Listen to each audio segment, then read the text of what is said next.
putting the jersey over your head and playing for the Springboks. I've come to realize that I'm not a corporate animal. I think after the World Cup, I hit a bit of burnout. In the quarterfinals, I remember we had 400,000 people. If you asked me 20 years ago, would I ever see myself sitting in Mauritius? No, never. I didn't know a single person on this island when I arrived there. Whether it was launching TV shows with SABC, Castle Loud, OTV even. We did work for Mandela. Cut long story short, we arrived in Mauritius and we opened up the first standalone beach bar where absolutely nobody gave us a chance. Aren't you that ex has been rugby players? What are you doing here?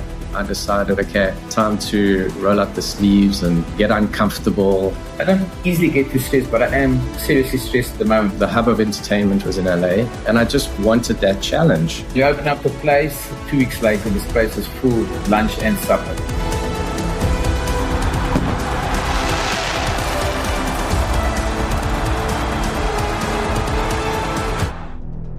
Welcome to Winning the Away Game. This show is about what happens when what once defined you no longer does. Today we have two wonderful guests that both represented South Africa internationally and performed at elite levels. Both of them had to start again in new countries, new industries, creating new versions of themselves. On the rugby side, we have a legend of the 90s, a guy who I saw play very often, mostly on opposing teams, Cabous van Westhuizen, who built his identity early in rugby and transitioned to many other industries. And in LA, in the United States, we have Brannon Phillips, who spent decades operating businesses at the intersection of culture, sport, and entertainment. Both men have crossed borders, both geographically and personally. Both have rebuilt identities that once gave them certainty, and both has come back with confidence, success, and built meaning from scratch.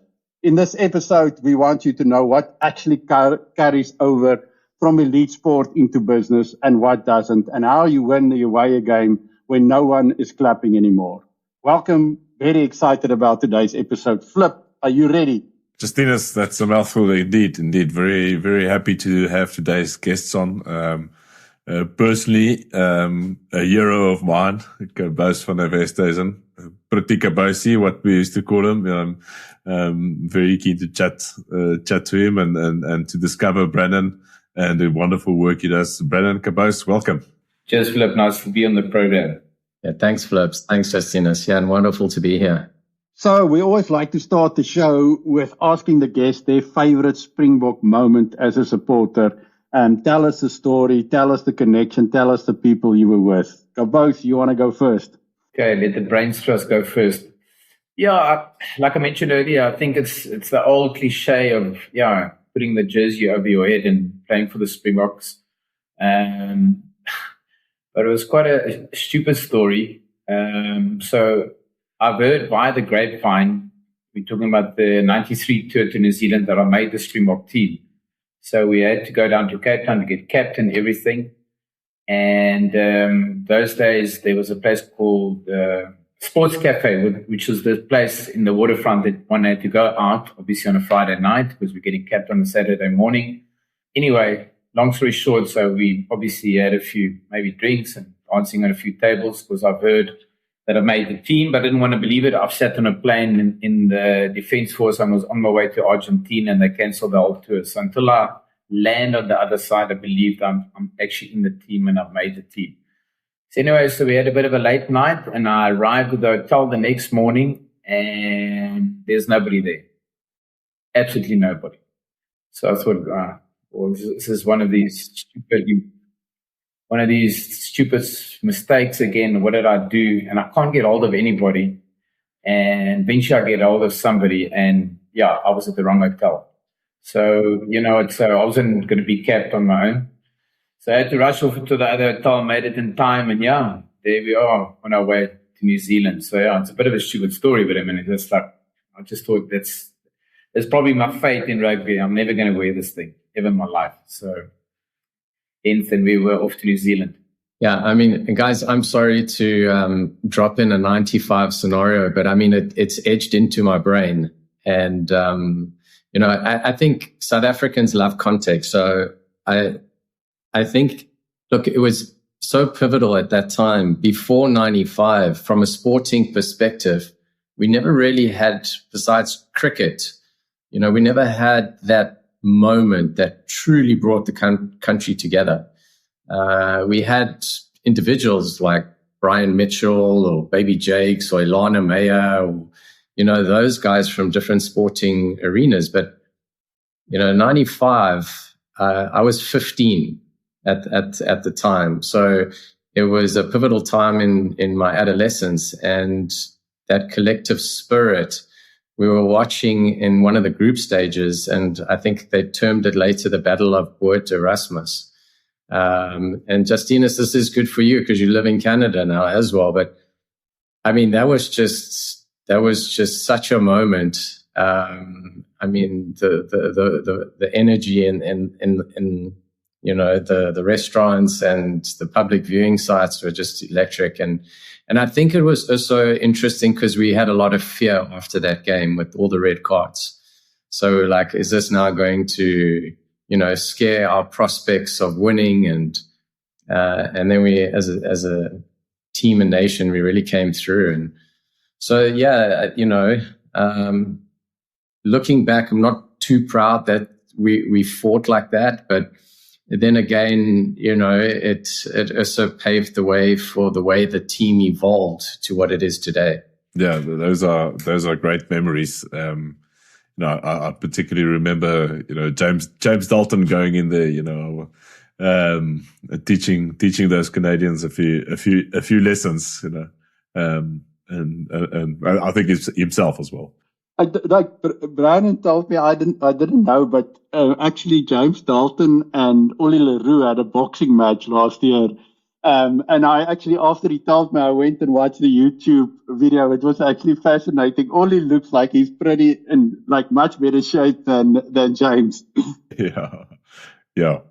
No, you leave the boxing for on the field, I reckon. Cabous, you obviously you had a hell of a rugby career, and you played with the long locks and was seen as a sort of a rebel, back in the day with you and James Small, and we all had your posters on the wall. I think it was Energate that had the posters made of you guys.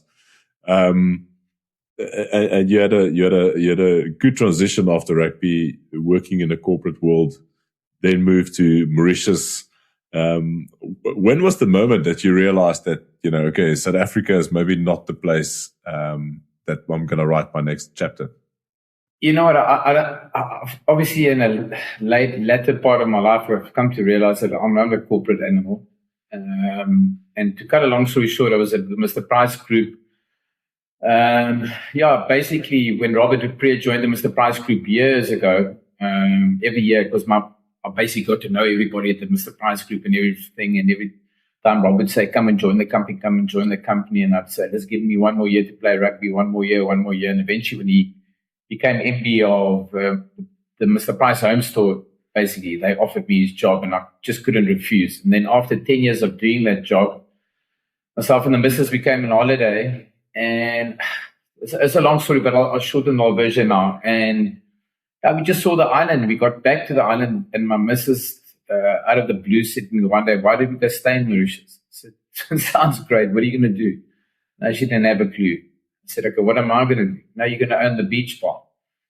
So at that stage, we realized driving right around the island, we realized that there's no beach bar on this island, which, for that matter, I mean, it's just, I think it's crazy. I mean, like I mentioned to you, the other night when we spoke, I mean, I think they designed beach bars and then the island fits around the beach bars. There was nothing in Mauritius. So there was obviously a reason for that. Anyway, cut long story short, we arrived in Mauritius and we opened up the first standalone beach bar where absolutely nobody gave us a chance. I mean, you'll beat the person and he'll tell you, so aren't you that ex has been rugby player? So yes, okay. Compose. Well, what are you doing here? Now we're starting a beach bar. Well, you know what? Think about it twice because I don't think there's an opportunity for that. Okay, whatever. Next guy, same thing. Eventually, I just told my missus, listen, let's just open this thing because if I've got to listen to one more person, I'm just not going to do anything. And we opened up the place, and heaven behold, 2 weeks later, this place was full, lunch and supper. And I knew zero about a restaurant business, as in nothing. So, yeah, we were fortunate. I mean, I think business, it's got a lot, well, not only business, I think sport where it relates to business has got a lot to do with a bit of luck. I think our timing was just right. And I got to meet a lot of people on the island because it was a place to be seen. Not that it was anything majorly fancy, it's just there was no beach bars on the island. So the people were driving from all over and people would come to the island and then let's go to Cabos's place type of thing. So yeah, that was basically the transition. And then, yeah, we'll get into probably later things what I'm doing now. But I mean, yeah. So was it planned? If you asked me 20 years ago, it's now nearly 19 years, would I ever see myself sitting in Mauritius? And like, what are you talking about? No, never. So yeah, probably that's my journey. And ended up in Mauritius, which is home away from home now. It's been like nearly 19 years, but I still can't speak French, like I mentioned to you. So I'm starting to doubt my intellect. So let's not venture too much on the brain's trust side of things. I think that's quite interesting, Cabous. I think all of us that we sit abroad as South Africans, we will never say that was part of a plan, but yet here we are. Brannon, yourself, you built a pretty successful career in South Africa. What motivated yourself to go overseas?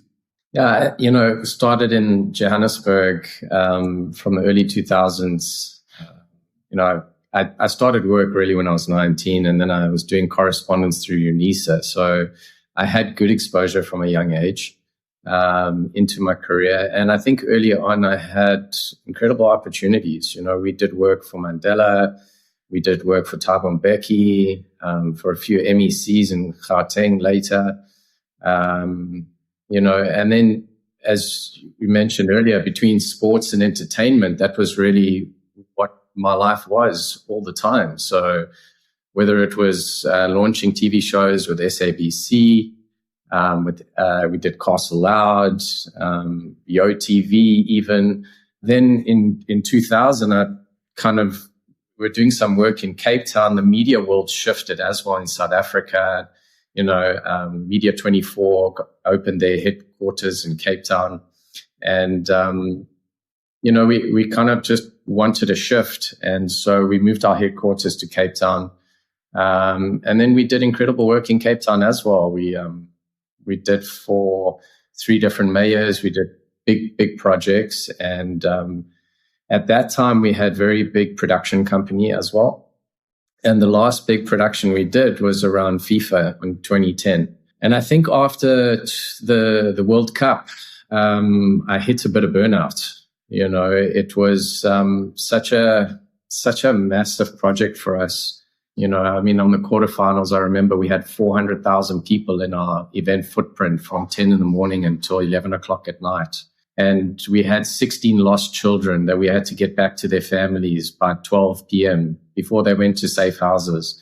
That was just like the intensity of the event. And it was 6 months. And before that, it was, the pre-work before the World Cup was also intense. But having that exposure with international teams and coming together was really special. And during the World Cup, we met a lot of people from overseas that were in South Africa.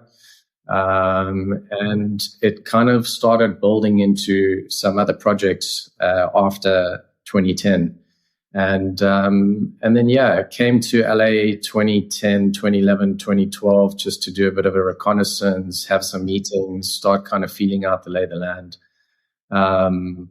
But also prior to that, we had always done opportunities with the US and the UK. One of the founders of CSA was Sol Kersner back in the day, used to bring all the Miss World judges.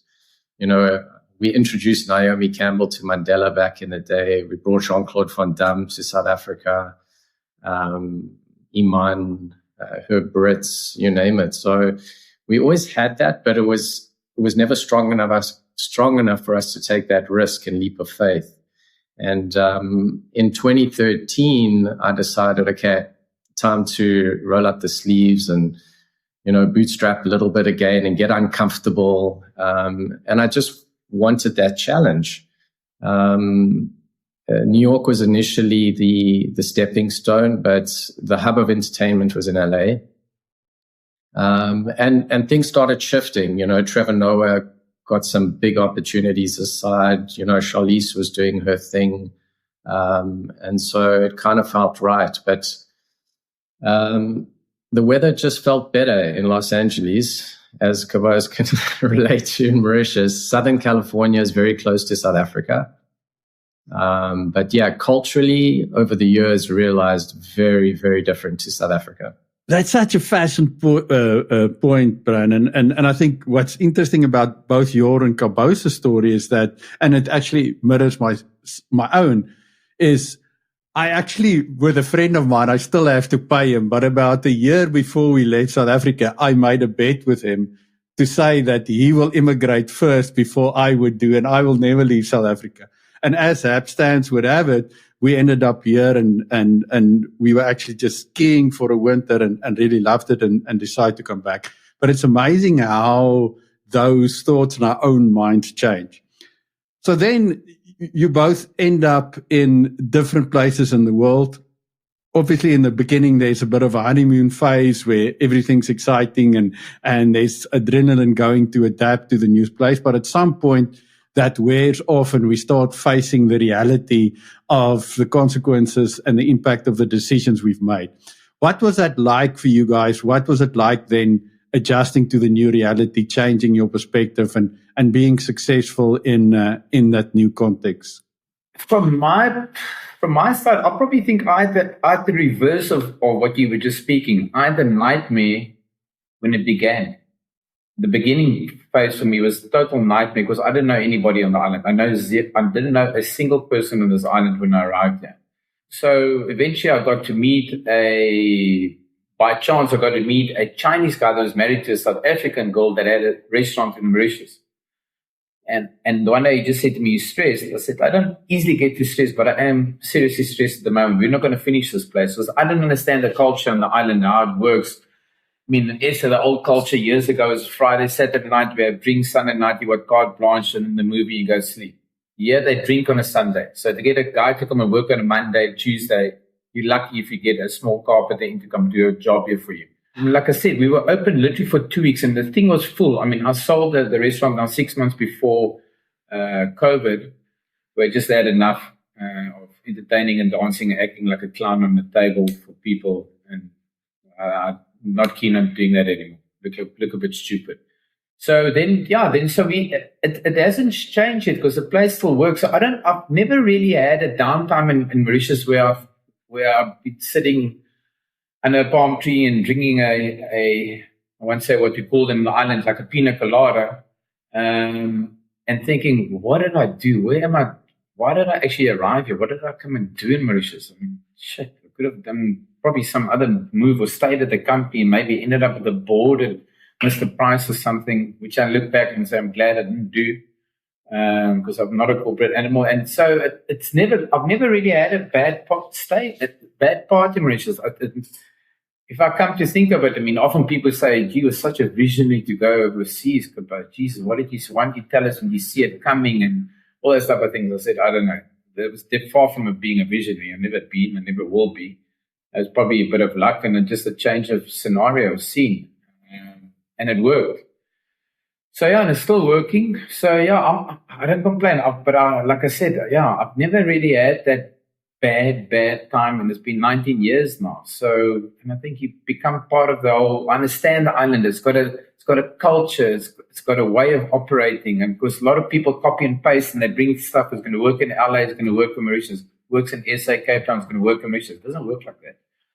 So, yeah, to get back to your point, have I ever had a bad time? And no, I haven't. I just can't. There's nothing to complain about. Of course, like Flip said, we'll touch upon the cultures thing and all those things that changes. I mean, like a stupid thing, I got divorced from my wife, not because we were fighting. It's just that we grew apart. And I'm remarried a French woman who is from France. A big family from Saint-Tropez. She's been a wine distributor for 25 years on the island. And yeah, so it's, I'm going to say I'm blessed, but I'm completely not in awe of this little place. But yeah, I love the island lifestyle. For me, yeah, island lifestyle just does it for me. I mean, it's hard craft here because it's a small island. You got to you got to graft to make it work here. It's not like you sit on the trees at 12 o'clock, like I said to Flip the other day. People said you're drinking pina coladas or pinas and larges, like we call them in Mauritius, in the shade. So yeah, happy days for me on the island, and I'm not regretting any moment of actually coming in. I've never had. That's incredible. That's just a great mindset, I think, all over Cabous. And that's where you can say it's not luck that you're successful. It's pretty much your mindset that gets out the positivity to make it work. Brannon, for you, landing in LA, what was that like? Yeah, I mean, Justinus, on one of our prior calls, I reflect back over the years, and I say it with humility, but I feel like I've spent my whole career failing to realize I might actually be winning, because it's for every reversal, there's a reversal for a step to go forward. And so I think, that breakdown in 2010 was a breakthrough in many ways. But I think, I've been in LA now 13 years. I've worked across the country, East Coast, West Coast, a bit more central. And there's a very strong contrast coming from South Africa, which, if I can impart anything for people watching this platform, is that we're about the collective, right? Ubuntu is about that. It's who we are together. And when you come to America's really, the doctrine here is about individuality, and it's more about who can I become. And so how does that translate really into the working environment is very different. South Africans, we love to help. We prioritize trust and context and relationships. It's like how can we help you, to get this done? And when you come to America, it's what can you do for me before I consider if I want to help you. I think that's something that I really struggled with over the years, and I think as well as South Africans, I think we because of our environments, our upbringing, we have this sense of intuition going into certain situations. Like Cabous just shared that story about the TV. That was an intuitive moment that prompted this energy and this insurgence of momentum. And I think in America, they're very structured. It's very systems based. It's about trust, and you've got to have absolute clarity. So over the years, it's in a very good way as well, because it's up the ante for us as a global organization. We've had to prepare a lot more going into environments, as opposed to coming into a working forum and saying, well, we did this and that's how it went. But when we sat in a room here and you would tell them about these really big projects that we did, it didn't hit home, because xenophobia is not the right word, but, Americans want to know facts. They want to know, okay, well, what have you done in America? And now how are you going to orchestrate this? And at what speed? In South Africa, and I think especially as we transitioned after 94, you really had to learn how to read the room, especially in a business forum. And you had to figure out how to uplift the collective within that forum to get the best out of people, as opposed to coming in there with authority. And coming to America, I had that. That was a skill that I thought I honed in South Africa, and I came here with confidence. But in the business setting, that was almost considered as a weakness or lack of confidence.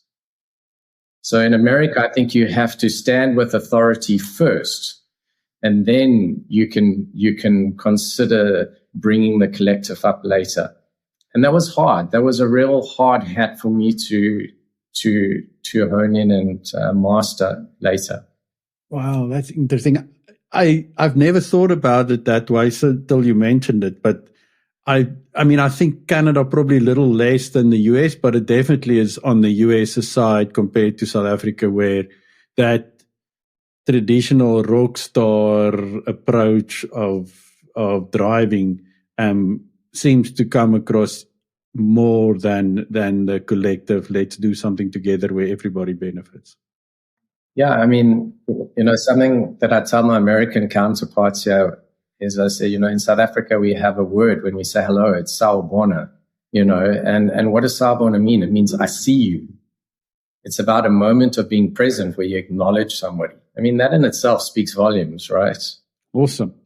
Okay, so I think going down that theme, that involved some reinvention and some shift in some of your own paradigms, right? Where, both of you, if we go to Cabous, you obviously had a very successful rugby career and then as an executive in South Africa, and now you transplant to a new place where none of that reputation or that preceding things is helping you.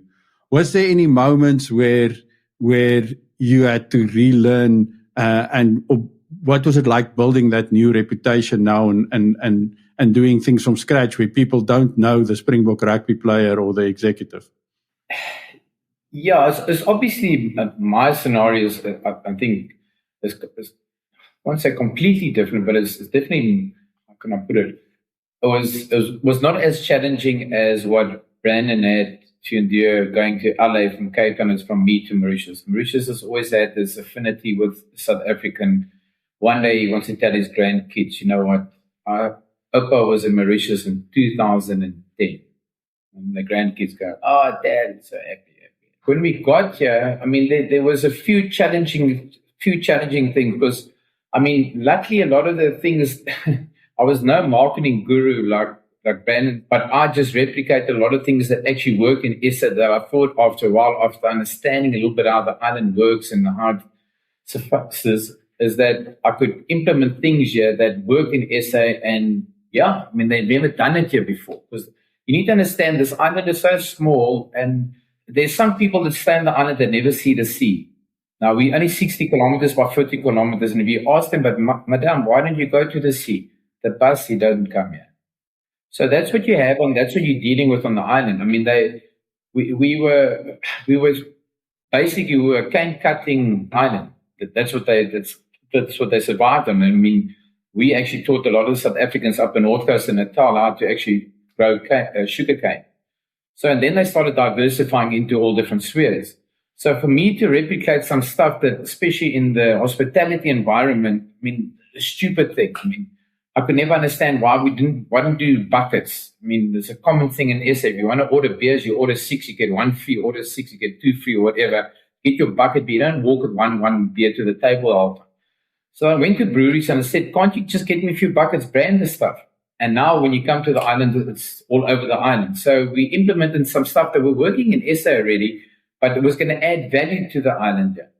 But I've also, where I saw a little bit of a difference was, my business was working and the business was flourishing.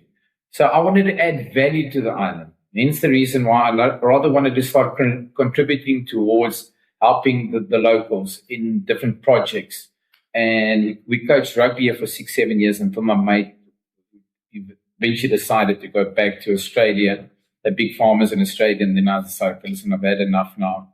It's time to move on to more cultural things or just start to uplift the community, because it's a poor country. There's obviously a lot of very rich individuals buying property and stuff here on the island now for various tax reasons, etc. But if you look at the whole, that's the top of the pyramid. That's fine for 10% of the island that's really got to sit and get sometimes obscene money, and then the rest, they haven't got a lot of money. So you can add a lot of value onto the island. And that's when we started getting involved. So instead of just driving my restaurant, because this thing was working.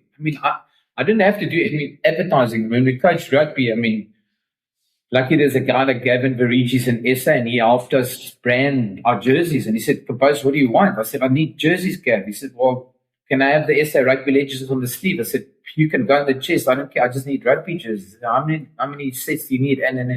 And he just sent all of them. So we had the beach house on the chest. Now we're playing in the south and the west and the island with our team. And we're starting to win, and the people are coming. And it's a whole community project again, because I own the bar. I need to run run the bar, and then another guy's got this butchery. He has to make the boerewors rolls, so it's a whole community thing. And that money that we made at the rugby, we gave back to the community, and like simple things. But there is so much value to add, and that's when I started to understand the island more.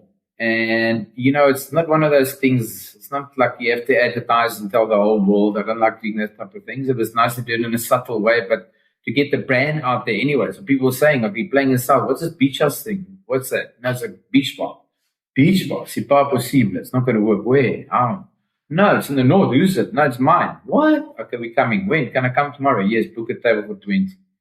And this thing just rolled like that. So, and then I really started enjoying the little projects that we did on the island. Like, we'll go into a neighborhood and 5 families will get together and just get near the boerewors rolls, and we started painting the houses. Always had this little vision of people are so poor, and sometimes they haven't got the money to paint their houses. So we'd go into a neighborhood. I always had this vision of creating like a little boerkaap in some of the little neighborhoods we had with all the colors, because they love their colors as well. And it was quite like probably a bit of an acid trip when you paint the houses, because it's like lime green and pink and bright orange, but they loved it. So to go to now with 5-6 people, we paint the houses,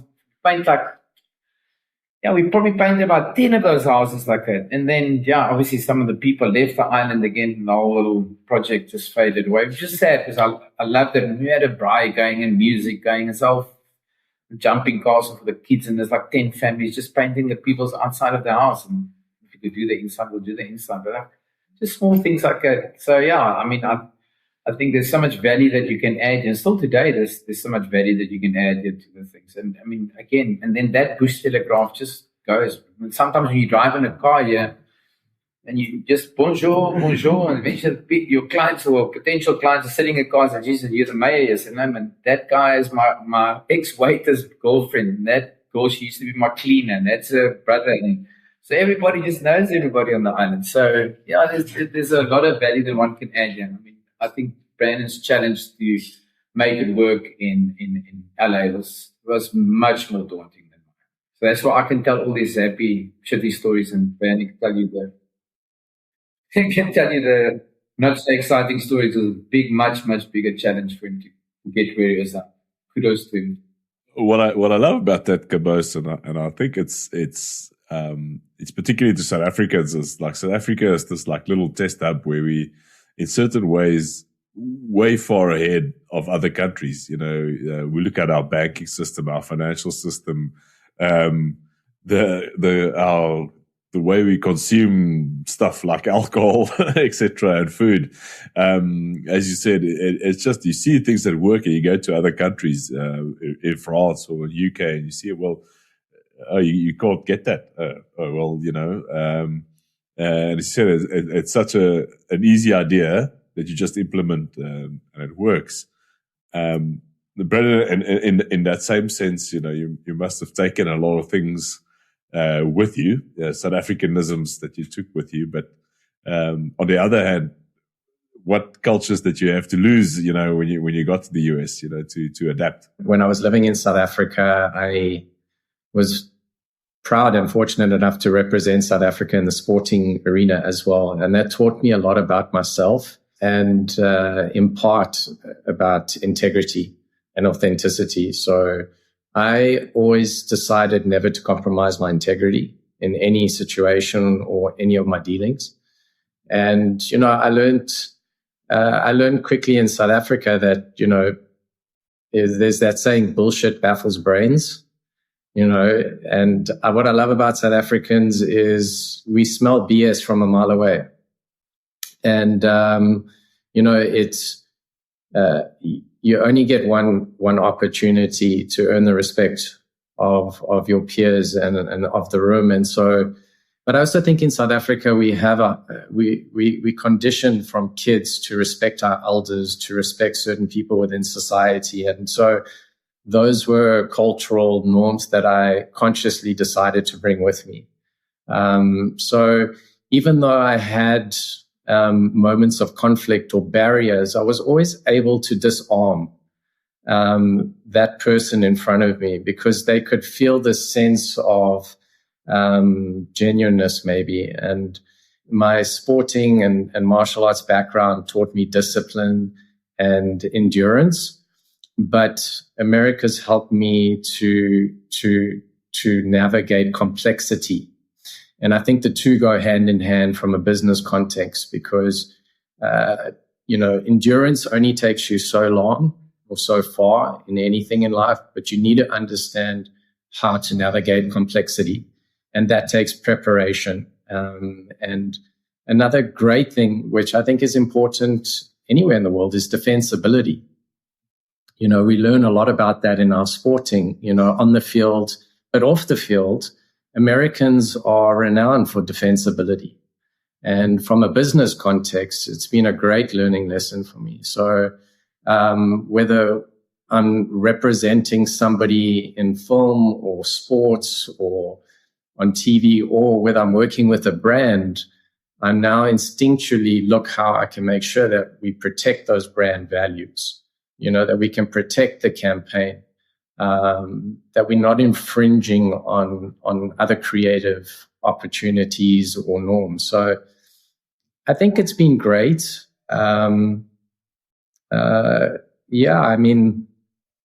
Certainly there's been moments where I've certainly considered maybe to, call it a day and come back. But I think, home is what you make it ultimately, as Cabous was just sharing with us. And relatability and just being human and taking time to connect with your neighbors and your peers, it goes a long way, I think, wherever you are, same with France and Canada. Listen, I'm sorry, can I just interject? I'm so glad Brannon is here because I was quite nervous about doing this program, but whatever he says, it reminds me of something again. So just quickly, so it's so true what you just said, brother. If you could just be yourself and just be, what you see is what you get. And just be honest on this island. Because what often happens on the island is people come here, there's a lot of bullshitters that come to islands because they hide here. And they call them the island hoppers. From here, they go to Malta, they go to Greece, they go to Caribbean, wherever they go to. So when the people come out here, and I'll probably never in my life be the richest person, but there's never been my greatest ambition. But, if I can be sincere to myself and just be myself and try to show people along the right way, sorry. You don't often get that. And the island's quite funny until they really accept you I'm talking about the locals, whether it be the rich, the locals in this, but I'm talking about business, your business acumen and your business community and stuff on the island. They have so much bullshit that comes to the island that they first want to see through that facade. Is this guy really as genius what he is? Is he really just a pleasant guy? Or is that just a bullshit? And until they see through that, then they accept you. And it's been so real in the sense that people screw people over on an island like this. 60 kilometers. I think if you screw me over, I'm going to phone Flip, and Flip's going to phone Brannon. And before you know, you're in the peripheral. And to get a second chance on this island, it doesn't happen. And before you know, you're on the peripheral, and nobody wants to invite you for a game of golf. Nobody wants to invite you to any place anymore, etc., etc. And to sit with your missus or with your wife or girlfriend every night at home, you've got no mates. Johnny, home alone. Let me tell you, the island even can become small. And then the people just decide, listen, they just head for the hills and take the midnight flight out of here, never to return again. So, I think it's so important to be so real, man. I'm actually glad I am my age. Let me tell you, when it comes to work ethic and work code and just that old days of just, I'm in with you, Flip. I'm not going to drop you, brother. We're partners. Let's go. It's so sad. Here on a daily basis, we can all probably tell horror stories of mates that we were that have gone into partnerships with people, and it just got paired when the money started coming in, which is so sad anyway. But then people just change. Before you know it, partnership is a sinking ship and stuff. So, Brannon, you're so true. Be yourself, man. Just be real. Yeah, that's actually very true. It's actually funny, as a rugby player, we always have to be, and Brannon, I'm pretty sure, in Taekwondo, as maybe the listeners don't know, is that you don't only defend a brand, a relationship, but you can give a very good snot clap as well. You're a seven 7th degree black belt taekwondo, if I'm not mistaken. So don't you must behave, when you sell strategies. But that identity of being the humble sportsman and always saying sorry and being smiley, and it's not always even in the French I see it as well. If you sit back and let other people take the space to speak, you will get trampled on. So you have to constantly defend yourself. How did you, Brannon, get almost chameleon into that new identity, into Americanize what you know and what your strengths are? Yeah, I think at the age of 12 I started Taekwondo. It's a Korean martial art, and there's a lot of moral precept or moral culture that's intertwined into the discipline. Coming from South Africa, when you want to be a breaker, you can get a snot club. And so I learned from a young age, you always have to be humble. There's always somebody stronger than you. But with that notion and understanding that humility, the pillars, or there was a composition in Taekwondo that we talk about that is, it's courtesy, integrity, perseverance, self-control, and indomitable spirit. And those are 5 principles that I've always carried. And with that, you also need to understand you've got to be firm to the firm, but always willing to the weak. So that principle and philosophy is something that I've carried into my work environment. When you're reading the room and there's that strength, having the conviction and confidence to stand in that with humility. There's always been, yes, we've had obviously happy days in our country, but we grew up I was part and parcel. My dad was very much part and parcel of the whole apartheid era, which as a Dutchman, a proper staunch Dutchman, he knew he had to go along with that apartheid regime, which he knew it wasn't the right thing to do, but he realized as a family that if he didn't support that, he couldn't send us to varsity, he couldn't send us to schools and stuff, etc., etc. And he always told me, listen, you need to find out one day for yourself what is good and what is bad. So, Dad, but tell me. I can't tell you. I don't want to tell you stuff. So you're always out there grasping and looking for something. And I think through that, it becomes a little bit of a struggle. And through struggle, you want to find something to get to the better. So, that spirit of always trying to find out what is beyond that white picket fence. Isn't it something that's always been there, tempting us to reach a little bit further, go a little bit further, go into the unknown a bit more, push the barriers, push your ceiling. When is enough? I want to know more. I want to get better. I want to endure. I don't know. I don't know. God, I'm just a rugby player, ex-has-been. Brannon is the marketing guru, but that's just my take on it. I think it's just I don't know. I can see on the island sometimes when times get tough and you have to dig a bit deep and you have to grovel a bit more. It doesn't happen yet. They just not give up on the island, but it's just probably because it's an island and it's a little bit more, hey, Maui, tomorrow's another day. We'll sort it out tomorrow. Do it now. Let's get it finished. Let's get going. Let's get it and move on from there. Get it better and whatever. I don't know. That's just my little take on it. No, I totally resonate with that. If you look at our ancestry, coming from Europe down, my ancestry was Eastern Europe, Lithuania, Latvia, and, they escaped persecution and they came down to South Africa. They were pioneers, and the same with yourselves.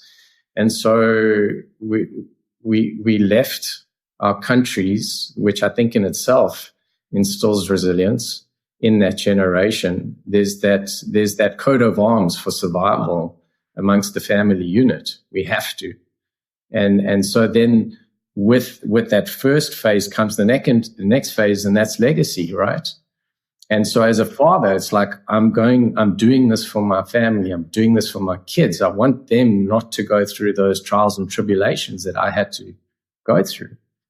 So I think inherently that resilience comes through.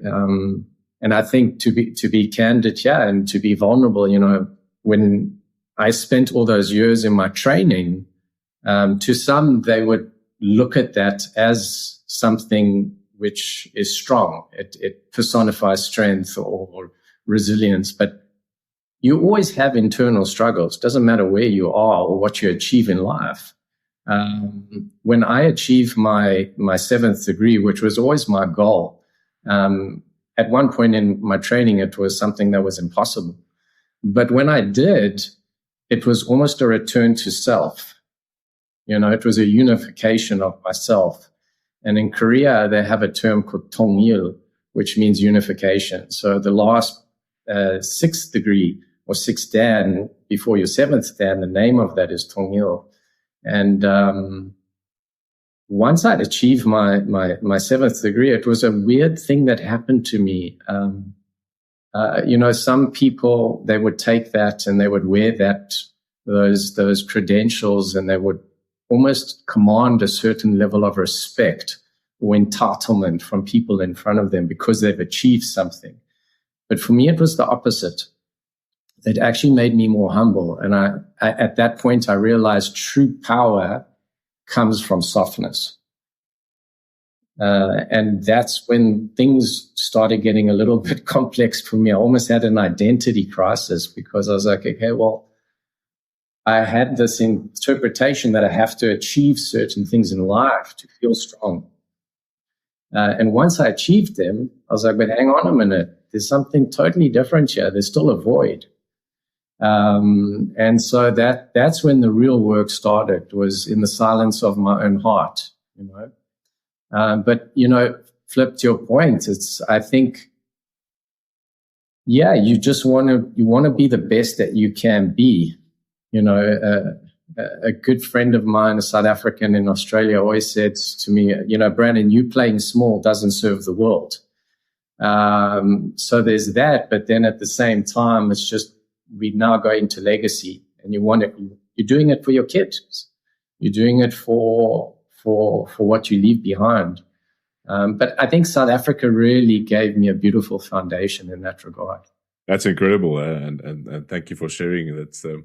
I'm a big fan of the sports narrative and how it translates into the corporate world. And I think you gave us a little 2-minute masterclass there about, and what it is, working hard to get your success, but be humble about it and chase the next thing without chasing your tail all the time. There's a great book, Zen and the Art of Motorcycle Maintenance, that I read a few years ago.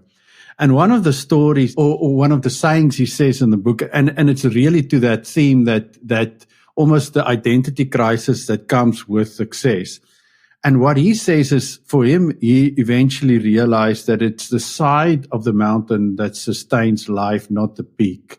Because whatever peak you reach, you actually end up with a better view to see more higher peaks. So if your identity is so vested in coming to the peak, that is exactly what happens. Whereas your identity is in the journey and in the becoming rather than the destination, then you can embrace whatever you're busy with and use that as a vehicle to improve yourself. And then reaching the peak is just one step in the process of becoming better. So that's such a, and for me, that was the core as well, because a lot of, my early career, I was motivated by financial success, and I wanted to make my first R1 million, and then I wanted to make 10 million. And every time I would get there and it would just feel, well, now obviously my goal needs to be bigger. And it was only once I sort of adjusted to that way of thinking that I realized that the actual goal is just a means for improvement rather than a goal in of itself. One thing that Flip and I talk about a lot is this, and I think you touched on it a little, Brannon, as well, is this idea of legacy and of doing things that now will go to the next step and leave the world in a better place. And I mean, all four of us obviously very passionate about South Africa, and I often talk about what can we do, especially as expats, to help build a country that works for everybody. So talk to us a little bit about your view on legacy and what are some of the things. I mean, Cabous, you spoke earlier about this idea of going to the neighborhoods and helping people paint and doing things really to uplift the community.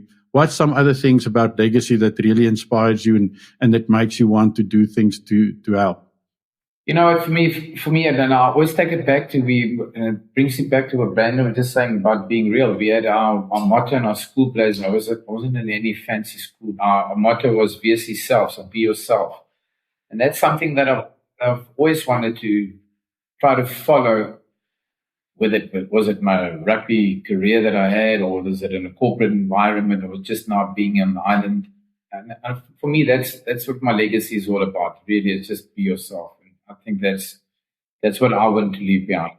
I don't want anybody to think he was this or he was this hero, he did this good. You know, if they could just take me for Cabous, and Cabous is what the whole package is what you're seeing on TV right now on this interview. That's me.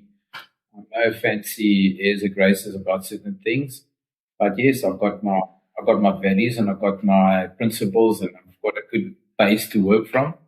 And I've been fortunate that it's been not only God given to me, but I mean it's given to me by my parents that were instilled that type of values and morals and ethics into me, and that's the type of legacy I've found. So if I do have my funeral, you maybe know that somebody's going there, please take a video and send it to me, and I'm going to see who's actually at my funeral one day. So, and I'll tell you what legacy I left behind for the individuals that were there at the sermon. I'm on the same page as you, Cabous. I think I don't need plaques or I don't need, impressive memorials. I just want my family, I think, first and foremost, to know that I gave it my best. But then I think from a South African context, I've always made it a point to extend a hand to people that were once journeyed where I was. And I think that's part of our give back. So whenever there's South Africans coming to the US, I always see how I can try and introduce them to people, see if I can add value. And it always comes a full circle. Robert Kiyosaki talks about the favor bank. And so at some point, you've got to do these things, unconditionally, but whether it comes back, whether it doesn't matter. And I think that's powerful, actually, to give unconditionally. I think that's made the better place. Yeah, that's so true. My dad, it's little principles in life, but it just does basic things, and it just brings you back to being simple and just having those basic values and morals that you can fall. If everything goes pear-shaped, you can fall down into a certain pace. That you've got that and you get those basic things. So what is nicer than seeing people these days with just manners? Kids having manners. Just an old person just still opening the door for his missus. Well, he knows he's got an automated remote for his car to open the door for you. He'll still walk and still open the door for you. It's beautiful to watch people standing up for people and just to fall back into those things that really mean a lot to me and counts a lot to me in my life. I think I'm going a full circle now. Where was God brought up and I was taught to me, and those are things that mean things to me in my life at the moment. There's other things that I don't have to go down the road, but I don't really regard as being part of my essence and being part of my journey on this earth at the moment. So yeah, I think. Brandon, I think I'm going to revert back to you the whole evening when I said being real, man. Just be yourself. Be there for people. I mean, I think, like you said, you hit the nail on the head when you said, we as South Africans, we always want to reach out. I'm having a great relationship with my wife at the moment, which I dearly love and everything. Hope she watches this podcast, this interview.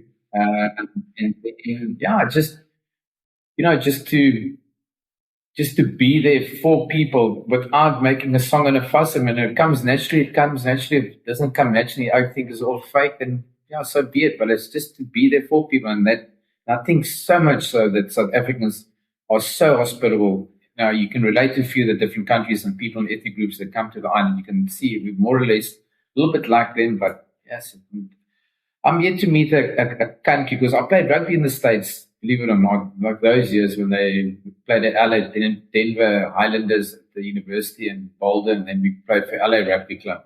But even those days, Americans make a big fuss. Hey, dude, you must come to evening for a Barbie, man, and make a big fuss. I was never invited to any Barbies. I don't think I'm blessed to have it a Barbie, but it wasn't real. It wasn't like an essay. I want to help you because I want to help you because I want to help you. I'm trying to help you because that's what we South Africans are all about. I think most South Africans just got that. It's genes, it's makeup. So true. I think that's when people come visit South Africa. One of the things they always talk about is the people, right? And I think that's to your point. We welcome them. We were like, okay, where do you want to go? You should go to that restaurant. You should do this. Don't do that safari. Do this one. So as we draw towards the end, I want to ask just specifically in both your contexts, if somebody is considering going to Mauritius or somebody is considering going to LA, we'll make it specific to LA because the US obviously is so big, but if somebody is thinking about that as potentially a next step in their evolution or career, what do you think is some of the things they should consider? What is the opportunities that is abound? And what do you wish you had thought about or knew before you took that leap? Yeah, from my point of view I'm going to give it a whole punch here now. If you don't come buy your property from me in Mauritius, because what we're selling is that lifestyle. I'm going to be very unhappy with this. I think there's obviously the island. Unfortunately, we don't have a lot. We don't have minerals. We've got fishing rights, which I think a lot has been given away probably to the Chinese already because they built our new airports. They're building a lot of roads. So the hospitality sector is something that people can always venture into here. One of the big cash cows at the moment, one of the golden gooses on the island is, believe it or not, property side. There's a lot of people, unfortunately, it's not that everybody now loves Mauritius. But the worse it goes in Europe and South Africa, the better it becomes for us. And up to God, I'm not saying I don't want it to go bad in SA, especially obviously being a South African will always be, and a proud one as well. But this is now home away from home. So yeah, I mean, the hospitality sector is always something big on the island. But at the end of the day, is when you sometimes speak property to people and you sell the concept of, the guys who've got money, they'll be happy to tell you they got a 20 million rand house in Dainfin Estates or 15 million rand house in Klein-Zaltz in Stellenbosch or wherever. You tell the guy, okay, Flip, you obviously been very successful, but just it started that house, and you know what? That house, that size, that price, you're never going to see again. You're probably going to pay double because what we're selling is a lifestyle. And I think that's where a lot of people like me, you guys aren't there yet. When you come to your last quarter, I think it's all about gearing down and looking more towards a bit of a lifestyle. And that's essentially what Mauritius is really all about. And it's, people come here, but they don't always tell you it's about the tax breaks, because that's really what it's probably all about to most of them. But I mean, I think it's about the lifestyle that we can offer in Mauritius. And it's an easy country probably to delve into because everything gets conducted in English here. Business, everything gets conducted. So, for us here, last thing just quickly, it's very much price driven because the island's so poor. So if you got a Rolls-Royce product and you're selling at Mini Cooper prices, you're in the market. But if you're going to charge Rolls-Royce prices for your product, it's not going to work. And please, whoever's coming to Mauritius, just one leap of faith that I need to give you guys, please do your homework before you get here. Because whenever it works in your country, it's not necessarily going to work in Mauritius. Because you need to understand the culture, the pace of the island, however it functions, how you get the machine rolling is completely different to where you guys are from. It's an island environment and it's got a different pace and culture. So please do your homework before you come. Or phone me if you need any advice. I'm not saying I've got all the answers, but I can at least point you in the right direction. Cabous, you segued for me. I think it's, and to give it a spin back to the podcast, I think winning the away game for me is, it's not about beating the system, right? It's about learning how to navigate it without losing yourself, with not losing yourself. And, I think coming into the Americas, particularly the US, I think, again, I mentioned on it earlier, but you just need to be prepared that the US it's about clarity, it's about speed, it's about defensibility. And as South Africans, we come here with trust, context, and continuity to some degree as kind of like our decision-making points. So yeah, I think one lesson that I did learn moving here is I was fortunate that I still had a business that's operational in South Africa. And I always had a fallback in those moments when things weren't going well. So we always had the ability to apportion billing across different markets. And I think that flared well in our favor. Because there are moments, especially in my industry, there's a lot of spade work before you actually get a deal. It can sometimes can take like up to a year before a project kicks off. And so, how do you sustain yourselves in those pockets? So you've got to have that continuity throughout.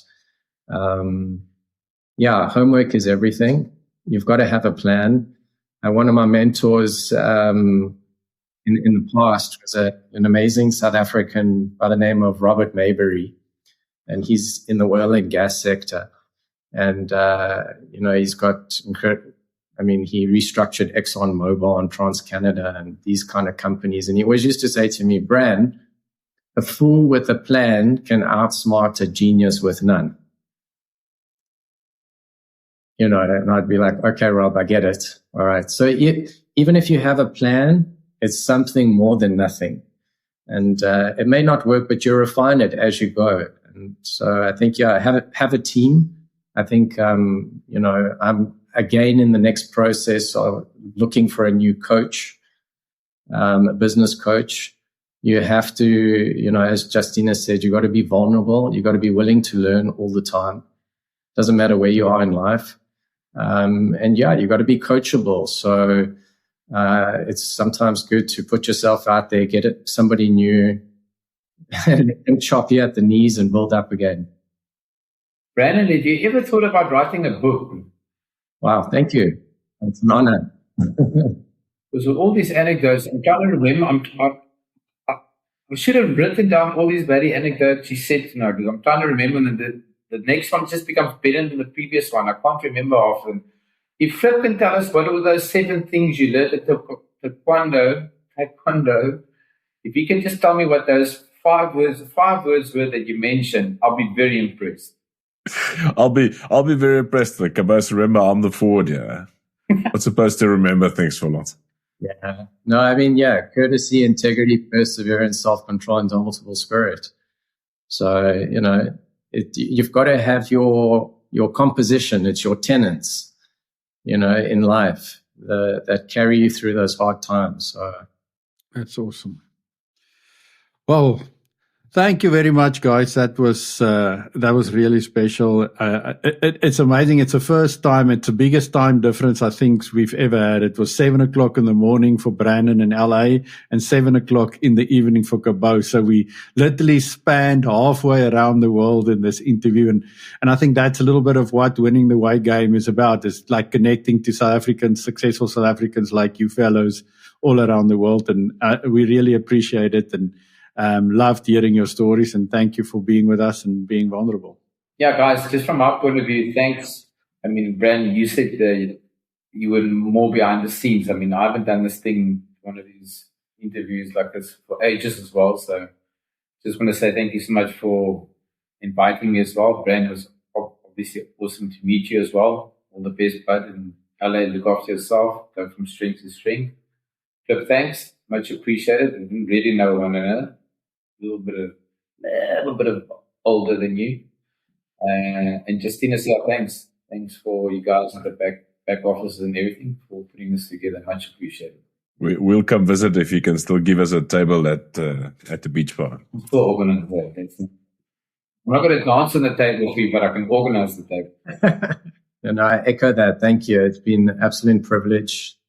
Cabous, wonderful to share that stage of vulnerability with you, and Flip and Justinus, thank you for being the glue. Thank you for affording the South African diaspora a platform like this. Yeah, truly a privilege. Thank you. And if you're ever on the West Coast or in LA, please let me know, and would love to continue the conversation.